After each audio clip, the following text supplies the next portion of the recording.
Lods, thank you, Lods. Yes. Salamat din. Kala ko nga ano eh. Bato. Apektuhan ka. Ano yun? Totoo man yun, di ba yun prank? Kumaga, naano sa isip ko. Kumbaga, Sumasagi sa isip. nilabas mo yung sama ng, yung gusto mong ilabas. Yung sa dumarami ng, ano yun? Dumarami ng kalingap. Hindi lang kalingap, reactors. Dami. Sobrang dumadami na. May mga biglang nasulpot na Hindi na makontrol. mga Kundi kung tayo lang nandito, talagang kontrolado natin lahat. Pero yung mga, lalo sa mga reactors, wala tayong, hindi natin control. Hindi natin kontrolado. Kahit i-content nila kahit sino, wala tayong magagawa. Kaya yun yung isa sa nagpapa-stress sa akin. Minsan di mo makilala yung iba. No? Lalo na yung mga ano, actually din naman lahat ng reactors. Kasi actually sila naman yung nagtatanggol sa atin. Yung mga ano pala, yung mga anti. Okay lang na banatan ako si Kuya Bal. Huwag lang yung beneficiary. Yun guys, narinig natin si Kalingap Rab dahil sa sobrang stress niya, sobrang busy niya, hindi na po niya kaya mag-edit, mag-upload ng sunod-sunod na video everyday. Sabi niya, pag nag-vlog sila ng isang beses, pahinga. Pagkalipas ng isang araw, pahinga po sila. Hindi na po katulad dati na wala po siyang baby, wala po siyang maliit na anak. Ngayon po ay naaati na po yung oras ni Kalingap Rab. Kaya sa mga nagsasabi na nawawala na po yung mga love team, hindi po nawawala. Talagang busy lang po talaga si Kalingap Rab. Hindi na po niya maasikaso lahat ng mga binablog niya dahil kada isang vlog niya guys, kinabukasan magpapahinga siya guys. Hindi katulad dati guys, everyday po yung vlogging niya kasi wala po siyang maliit na inaalagaan. Di tulad ngayon, dalawa na po inaalagaan niya. Hindi niya alam kung saan po siya lulugar guys. At dyan lang kayo guys at pagpatuloy natin. Let's go! Banatan ako si Kuya Bal. Huwag lang yung beneficiary. Kasi ako yung na-stress pag ganyan kay Benzi, di ba? Ako Grabe. na-stress. Kahit walang ginagawang masama yung bata. Merong napapansin din ako na Possession na sa... okay lang. Possession pa kumakang ingit kasi. Parang medyan, parang napapatulala ka na lang minsan na Nahawan na ako ni Kuya Tats. minsan yung kahit di mo sabihin halata sa'yo na medyo na stress ka. Ano yung Lods? Ano yung bakit ganun?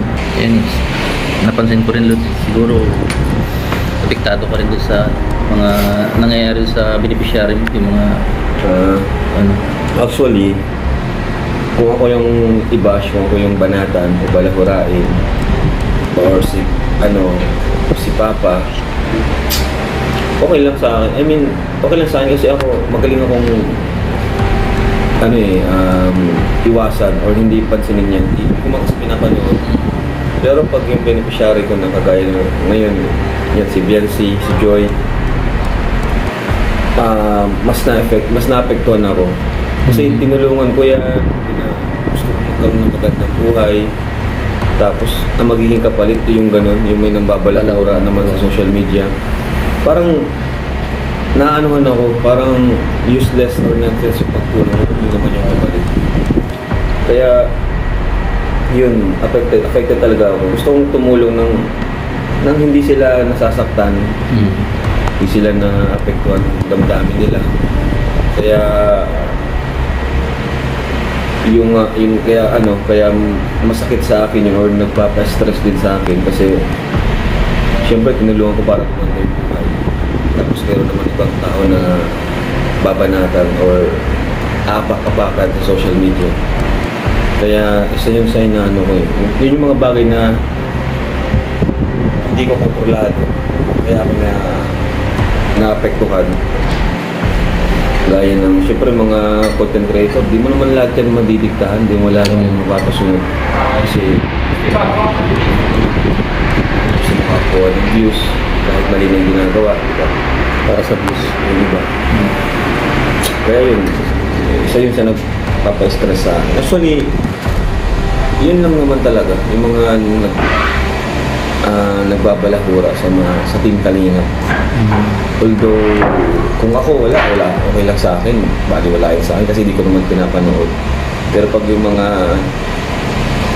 beneficiary ko, yun yung... Kasi nahihiya ako sa sa pamilya. Nahihiya ako sa kanila. Minsan nga ako yung nag-ano sa kanila. Pasensya na kayo kasi ganyan. Ako talaga na bro, pasensya ka na. Ganyan, nadadamay ka dito. Na ganyan talaga ako. Nag-chat ako sa kanila. Kay Joy, nag-chat ako dyan. Pasensya ka na Joy ko. Ganito nangyari. Grabe. The haters gonna hate, diba? Grabe. Dapat ang gawin na lang nila kung ayaw nila sa tao, huwag na lang focus na lang sila sa buhay nila. Eh, doon na paghahalataan na for the views talaga eh. Di ba? Grabe yun. Tapos yung nangyari pa kay Joy, grabe yun. Ay, yung sa Danjoy ko. At kaya ganun. Actually, naging rin siya sa akin eh. Eye-opener na rin siya sa akin. Na nagiging na talaga. Sobra na ang mga nangyayari. Hindi na healthy. Kaya kung papansin nyo yung mga upload ko, kung napapanood, nanonood ka na upload ko, pansin yung mga good vibes. Ang gaganda, di ba? Kaya sabi ko, focus na lang muna ako sa ganito, na adventure, good vibes, at the same time, tulong. Ang saya, di ba? Comedy. Tapos pinagpitan pa tayo nila Beshi, nila Romeo. Sumakto naman na talagang ang ganda ng pasok nila eh. Parang kayo din, lap trip din. Kala ko nga babae yung paglabas ng ban, bukas ng ban, kala ko. Kala ko bagong angel eh.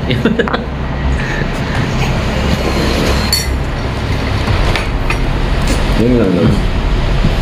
Para balanse yung para limot na nila yung mga... Saka ayoko naman.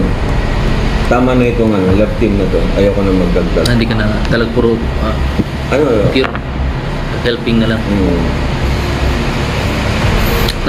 Na-inspire din ako sa sa ginawa ni yung shiner mo, si Bana. Diba? Grabe yun. Siya talaga pala. Hindi man natin magagawa dito, wala mang bagyo sa atin. Bakit? Kaya kung may bagyo dito, gagawin din natin. Ganda yun. Ganda nga. Kaya bilib ako kay Bana kasi kahit sa dami ng malalaking YouTuber, siya talaga. At yun nga guys, narinig natin si Kalinga Prab kung bakit hindi na ganong nag-upload ng video at hindi na po ganong na-upload sina Edsy, Joy, Carla, madalang na lang po ang Mikris, yung Big 4 po, madalang na lang po ina-upload ni Kalinga Prab. Kasi po medyo na-stress na rin po si Kalinga Prab sa mga bashers. Dumadami na po yung mga fake reactor, dumadami na rin po yung mga anti-Kalingap. Ayan po, na-stress na po si Kalinga Prab na na rin po, na nasasaktan na rin po sa mga beneficiary niya kasi binabalahura po yung mga beneficiary nila. Lahat po ng mga masasamang sinasabi ay binibigay nila sa mga beneficiary, yung mga anti-Kalingap po. Ito po talaga ang dahilan. Tingnan nyo po, wala pong upload yung Edsy, wala pong upload yung Jumcar, walang upload yung Joy, madalang na lang po. Hindi katulad dati, every week meron isang upload guys. Kaya intindihin na lang po natin ang si Kalinga Prab kung bakit madalang na lang po siya mag-upload ng video. Siguro po pag medyo malaki na po si Jackson at naglalakad na po, siguro pwede na po mag-araw-araw yung pagbablog ni Kalinga Prab guys. Intindihin na lang po natin si Kalinga Prab dahil sa sobrang busy niya, kaya madalang na lang pong na-upload ang Big 4 Love Team. Tsaka sabi nga ni Kalinga Prab na hindi na po daw magdadagdag ng Love Team guys. Hanggang dun na lang siguro yung mga Love Team nila, yung Big 4 na lang po. Tsaka sa kabilang channel niya, yun na lang po ang idaragdag niya guys. Hanggang dito na lang muna guys ang ating reaction video for today's. Maraming salamat sa pag-stay, pagtiwala kay Papa Shider TV. Sana suportahan nyo po ang Kalingap at huwag nyo pong suportahan ng mga anti-Kalingap dahil dumarami na po ang mga anti-Kalingap, mga Kalingap, no? Maraming salamat guys. I love you all. Mwah mwah. Chomp chomp. Babo.